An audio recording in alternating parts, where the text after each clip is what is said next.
Hello everyone, learner স্টেশনে সকলকে স্বাগত জানাচ্ছি। ভয়েস চেঞ্জ নিয়ে অলরেডি আমরা আলোচনা করেছি, কিভাবে অ্যাক্টিভ থেকে প্যাসিভে করতে হয় এবং কি কি নিয়ম আমাদের ফলো করতে হয় সেগুলো আমরা ইন ডিটেইলে আলোচনা করেছি।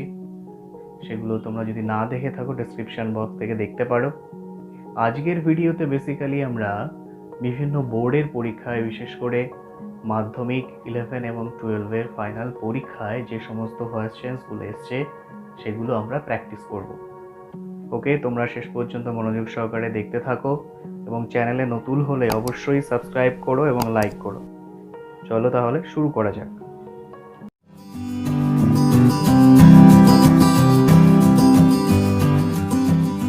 এখানে বেশ কয়েকটা সেন্টেন্স রয়েছে, তার মধ্যে প্রথমটা রয়েছে দে picked up sir Mohan suitcase.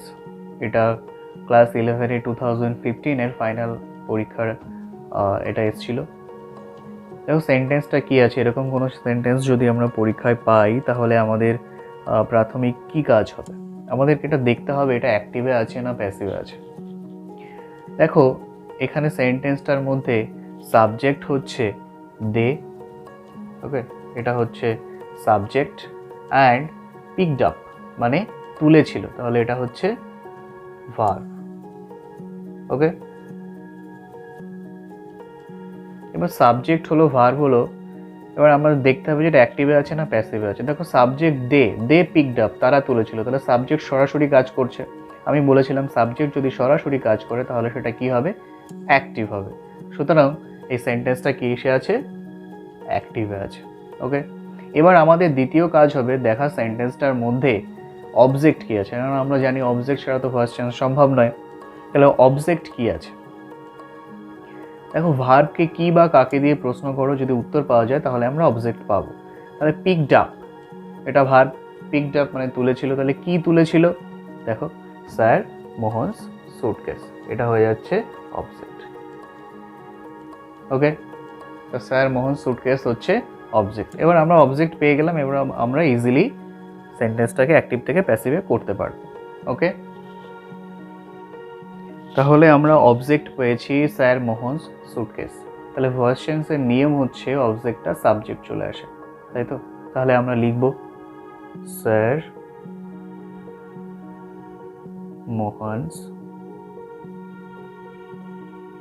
Suitcase,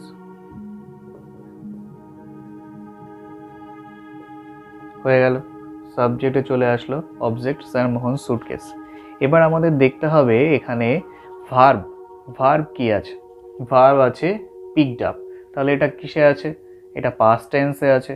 এবার অ্যাক্টিভে যদি ভার্বের পাস্ট থাকে তাহলে প্যাসিভ করার সময় কি করতে হয় আমি তোমাদেরকে বলে দিয়েছিলাম, দেখো নিয়মটা, সেটা হচ্ছে কি করতে হয়, অ্যাক্টিভে যদি ভার্বের পাস্ট থাকে প্যাসিভ করার সময় ওয়াজ আর এর মধ্যে কিছু একটা নিয়ে আসতে হয় এবং ভার্বের থার্ড ফর্ম হয়। তাহলে স্যার মোহন সুটকেস সিঙ্গুলার, তাহলে কি হবে, ওয়াজ আর ওয়ার, ওয়াজ হবে, ওয়াজ। ওকে, স্যার মোহন সুটকেস ওয়াজ, ভার্বের কি হবে third form, picked up, picked আপই হবে picked up. Okay, sir Mohan suitcase was picked up. এবার কি আছে, দেখো সাবজেক্টটা কি হয়, অবজেক্টে চলে যায়, তাই তো। এবার সাবজেক্ট কি আছে, দে, দে যদি সাবজেক্টে থাকে অবজেক্ট হয়ে যাওয়ার সময় কি হয়, দেখো নিয়ম কি আছে, দেম হয়ে যায়। ওকে, দেম হয়ে যায়, এবং আমরা জানি যে সাবজেক্টটা অবজেক্ট হওয়ার আগে একটা কি যোগ হয়, বাই যোগ হয়। তাহলে পুরো অ্যান্সারটা কি হলো, sir Mohan suitcase was picked up by them, একদম ইজি। তারপরেরটা আছে দেখো, fine art liberates our mind, fine art আমাদের মাইন্ডটাকে কি করে, মুক্ত করে। তাহলে এই সেন্টেন্স পাওয়ার পর আমাদের একটাই কাজ হবে, প্রথমে দেখা এটা অ্যাক্টিভে আছে না প্যাসিভে আছে। দেখো ফাইন আর্টস, এটা হয়ে গেল সাবজেক্ট, লিবারেটস ভার্ব, আওয়ার মাইন্ড। তাহলে ফাইন আর্টস লিবারেট, এটা কি সরাসরি কাজ করছে, ফাইন আর্ট লিবারেট করে, ফাইন আর্ট মুক্ত করে, সরাসরি কাজ করছে, সুতরাং এটাও অ্যাক্টিভে আছে। ওকে, এবার আমাদের দেখতে হবে সেন্টেন্সের মধ্যে অবজেক্ট কি আছে। তাই আমি বলেছি অবজেক্ট কি করে বের করতে হয়, এই যে ভার্ব আছে, ভার্বকে কি বা কাকে দিয়ে প্রশ্ন করো, কি লিবারেট করে, আওয়ার মাইন্ড, অ্যান্সার পাওয়া যাচ্ছে, সো এটা হচ্ছে অবজেক্ট। ওকে, এবার তাহলে ইজিলি আমরা ট্রান্সফর্ম করব। এবার আওয়ার মাইন্ড হয়ে যাচ্ছে অবজেক্ট। তাহলে এখানে লিখি, সাবজেক্টের জায়গায় চলে আসবে। আমরা জানি ভয়েস চেঞ্জের ক্ষেত্রে অবজেক্টটা সাবজেক্ট হয়, তাহলে অবজেক্ট আওয়ার মাইন্ড কি হয়ে যাবে, সাবজেক্টের জায়গায় চলে আসবে, আওয়ার মাইন্ড। ওকে, এবার দেখতে হবে ভার্বের চেঞ্জ। দেখো ভার্ব অ্যাক্টিভে কি আছে, লিবারেটস, প্রেজেন্ট আছে।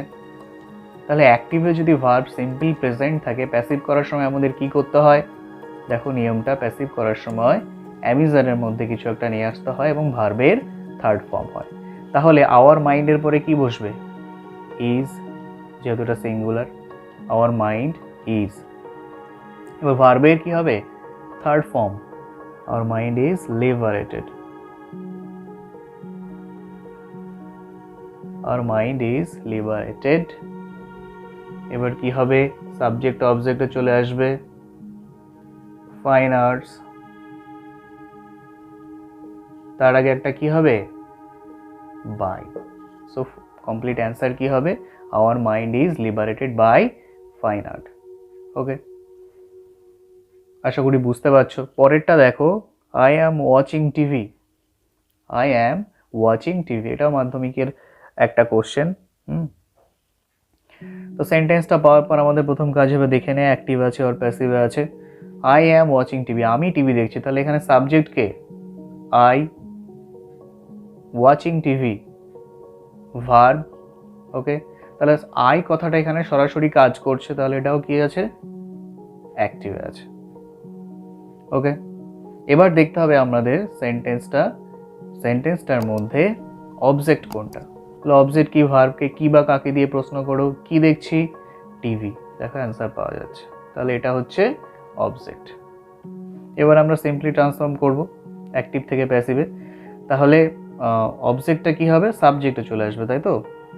তাহলে লিখলাম টিভি। এবার দেখো ভার্ব কি আছে, একটা অক্সিলারি ভার্ব আছে প্লাস ভার্বের সঙ্গে আইএনজি আছে।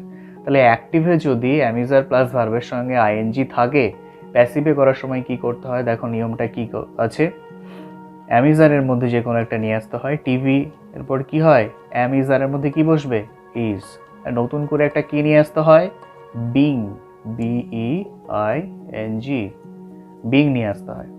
ওকে, এবং ভার্বের কি হয়, থার্ড ফর্ম। তাহলে থার্ড ফর্ম কি, টিভি ইজ বিং ওয়াচের থার্ড ফর্ম কি, ওয়াচড।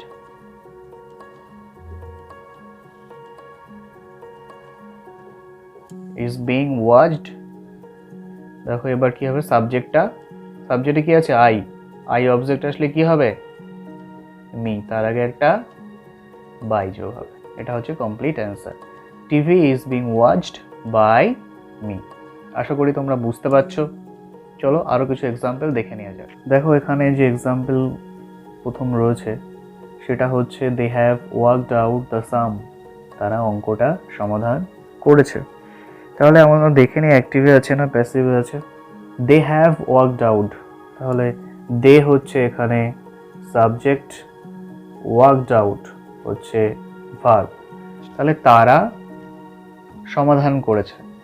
তাহলে এখানে তারা কথাটা সরাসরি কাজ করছে, সুতরাং এটা কি আছে, এটা অ্যাক্টিভে আছে। ওকে, এবার আমাদের দেখতে হবে এই ভয়েসটার মধ্যে অবজেক্ট কোনটা। ওকে, ভার্বকে কি বা কাকে দিয়ে প্রশ্ন করো, ওয়ার্কড আউট মানে সমাধান করেছিল, তাহলে কি বা কি দিয়ে প্রশ্ন করো, কি সমাধান করেছিল, দ্য সাম, তাহলে এটা হচ্ছে অবজেক্ট। দেখো উত্তর পাওয়া যাচ্ছে, কি সমাধান করেছিল, অঙ্কটা সমাধান করেছিল, তাহলে অ্যান্সার পাওয়া যাচ্ছে। তাহলে দ্য সাম হচ্ছে অবজেক্ট। এবার আমরা লিখবো তাহলে সাবজেক্টের জায়গায়, যেহেতু ফার্স্ট চেঞ্জের নিয়ম হচ্ছে কি হয়, এই অবজেক্টটা সাবজেক্টের জায়গায় চলে আসে এবং সাবজেক্টটা কি হয়, অবজেক্টের জায়গায় চলে যায়। ওকে, তাহলে আমরা লিখবো দ্য সাম, দ্য সাম। ওকে, এবার দেখো আছে ভার্ব কি আছে, হ্যাভ ওয়ার্কড। এবার আমরা দেখেছি যদি অ্যাক্টিভে যদি হ্যাভ হ্যাজ প্লাস ভার্বের থার্ড ফর্ম থাকে, তাহলে প্যাসিভ করার সময় কি করতে হয়, তাহলে প্যাসিভ করার সময় কি করতে হয়, হ্যাভ হ্যাজ এর মধ্যে কিছু একটা নিয়ে আসতে হয় এবং নতুন করে একটা বিন বিন নিয়ে আসতে হয় এবং ভার্বের থার্ড ফর্ম করতে হয়। দেখো তোমরা নিয়মটা দেখো। তাহলে দ্য সামের পরে আমরা হ্যাজ আনবো অর হ্যাভ আনবো। দের পর তো হ্যাভ বসেছে, কিন্তু দ্য সামের পরে কি হ্যাভ বসবে না, যেহেতু সিঙ্গুলার সেই জন্য কি বসবে, দ্য সামের পরে হ্যাজ। The sum has. এবার নতুন করে একটা কি আনার কথা বলেছি, বিন, BEEN, বিন। ওকে, এবং ভার্বের কি হবে, থার্ড ফর্ম ওয়ার্কড। দেখো থার্ড ফর্ম হ্যাভ হ্যাজ এর পরে ভার্বের থার্ড ফর্ম করেই দেওয়া থাকে, তাহলে কি হবে, worked. worked. The sum has been worked out. এবার কি হয়, দে কি হয়ে যাবে, দের সাবজেক্টিভ ফর্মে আছে, অবজেক্ট এসে কি হয়ে যাবে, দেম। এবং নিয়ম অনুসারে তার আগে একটা বাই যুক্ত হবে, তাহলে ফুল অ্যান্সার কি হবে, the sum has been worked out by them. Okay, তারপরে আছে দেখো, they will finish the work in time. তারা কাজটা সময়ের মধ্যে করবে। এটা দেখো ফিউচার টেন্সে আছে। এবার আমরা দেখে নিই অ্যাক্টিভে না প্যাসিভে আছে।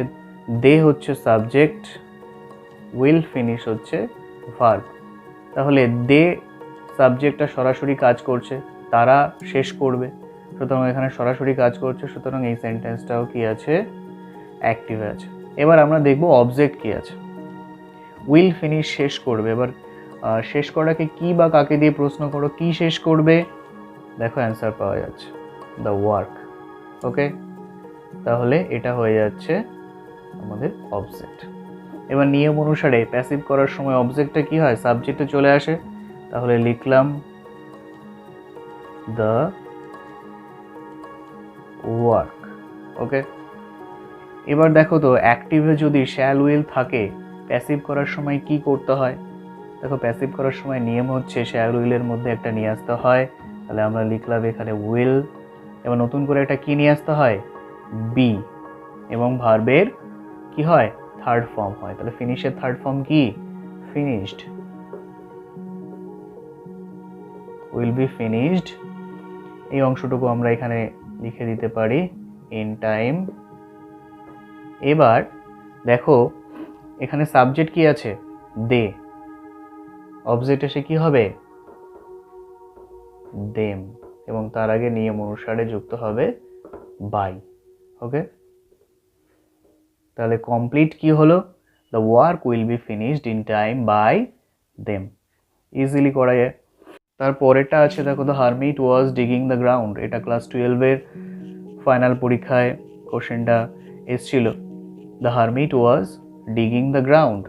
ওকে, এখানে দেখো দ্য হারমিট এটা হচ্ছে সাবজেক্ট, তারপরে ওয়াজ ডিগিং এটা হচ্ছে ভার্ব। সরাসরি কাজ করছে, হারমিট ডিগ মানে খোঁড়া, সরাসরি কাজ করছে, সুতরাং এটাও অ্যাক্টিভে আছে। এবার আমরা দেখে নেব অবজেক্ট কোনটা আছে। অবজেক্ট ছাড়া তো অ্যাক্টিভ থেকে প্যাসিভে হবে না। ডিগ মানে হচ্ছে খোঁড়া, তাহলে কি খুঁড়ছিল, দ্য গ্রাউন্ড। দেখো এখানে অ্যান্সার পাওয়া যাচ্ছে, তাহলে অ্যান্সারটা কি, দ্য গ্রাউন্ড। গ্রাউন্ডটা হচ্ছে কি, অবজেক্ট। ওকে, তাহলে সাবজেক্টের জায়গায় চলে আসবে অবজেক্ট, আমরা লিখলাম the ground. Okay, the ground. এবার যদি অ্যাক্টিভে ওয়াজ ওয়ার প্লাস ভার্বের সঙ্গে আইএনজি থাকে, প্যাসিভ করার সময় কি করতে হয়, ওয়াজ ওয়ারের মধ্যে যে কোনো একটা নিয়ে আসতে হয় এবং নতুন করে একটা বিং নিয়ে আসতে হয়, BEING, being. The ground was being, এবং ভার্ব, যে ভার্ব ডিগ, মেইন ভার্ব, তার কি হয়, থার্ড ফর্ম করতে হয়, তাহলে ডিগের থার্ড ফর্ম কি, ডাগ, ওয়াজ বিং ডাগ। এবার সাবজেক্ট চলে আসবে, দ্য হারমিট কোনো চেঞ্জ হবে না, সরি,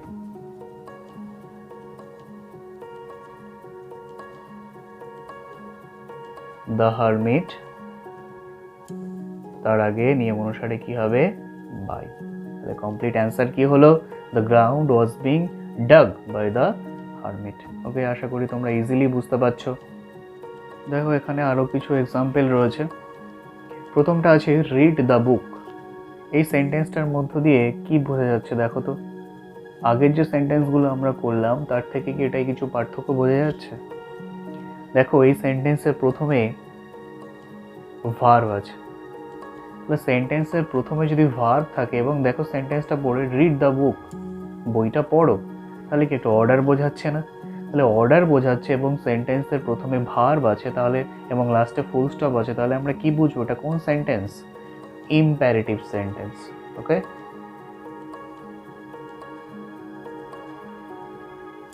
এটা কোন সেন্টেন্স? Imperative sentence. ওকে, তাহলে ইম্প্যারেটিভ সেন্টেন্স করতে গেলে নিয়ম আমি কি বলেছিলাম কি করতে হয়? প্রথমে কি করতে হয়? একটা লেট নিয়ে আসতে হয়, তারপরে অবজেক্ট নিয়ে আসতে হয়, তারপরে বি নিয়ে আসতে হয় এবং কি করতে হয়? ভার্বের থার্ড ফর্ম করতে হয়। ওকে, তাহলে নিয়ম অনুসারে আমরা কি করব? প্রথম লেট নিয়ে আসবো। ওকে, লেট, তারপর কি নিয়ে আসবো? অবজেক্ট নিয়ে আসবো। কি আছে? The book, the book. ওকে, তারপরে কি হবে? নতুন করে বি নিয়ে আসতে হবে, বি এবং ভার্বের থার্ড ফর্ম। ভার্ব কি আছে? রিড, রিডের থার্ড ফর্ম কি হয়?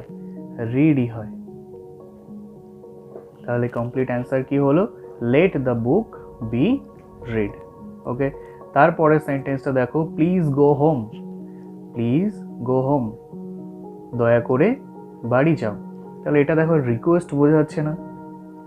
রিকোয়েস্ট বোঝাচ্ছে এবং এটা তাহলে কোন সেন্টেন্সে আছে?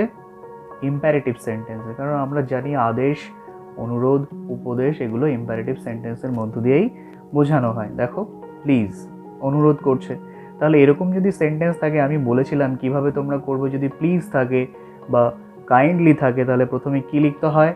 You are requested to, you are requested to. Okay, এবং বাদবাকি যে অংশ আছে সেটা বসিয়ে দিতে হয়। কি আছে বাদবাকি অংশ?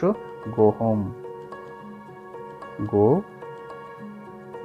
হোম। ওকে, এটা অ্যান্সার হয়ে গেল। পরেরটা আছে দেখো, help the poor, help the poor. তাহলে এটাও প্রথমে ভার্ব আছে, ইম্প্যারেটিভ সেন্টেন্স, কিন্তু এটা সেন্টেন্সটার মধ্য দিয়ে কি বোঝাচ্ছে? দেখো হেল্প দ্য পুয়ার সেন্টেন্সটার মধ্য দিয়ে অ্যাডভাইস বোঝাচ্ছে। তাহলে যদি অ্যাডভাইস বোঝায়, আমি তোমাদেরকে আগেও দেখিয়েছি, তাহলে কিভাবে করতে হয়? অ্যাডভাইস বোঝালে আমরা নিয়মটা কি আছে? প্রথমে কি নিয়ে আসতে হয়? অবজেক্ট নিয়ে আসতে হয়, তারপরে should be, should be and ভার্বের থার্ড ফর্ম। ওকে, তাহলে এখানে দেখো অবজেক্ট কি আছে? দ্য পুয়ার, তারপরে কি নিয়ে আসবো? Should be, the poor, should be, verb কি আছে? হেল্প, হেল্পের থার্ড ফর্ম কি হয়? হেল্পড।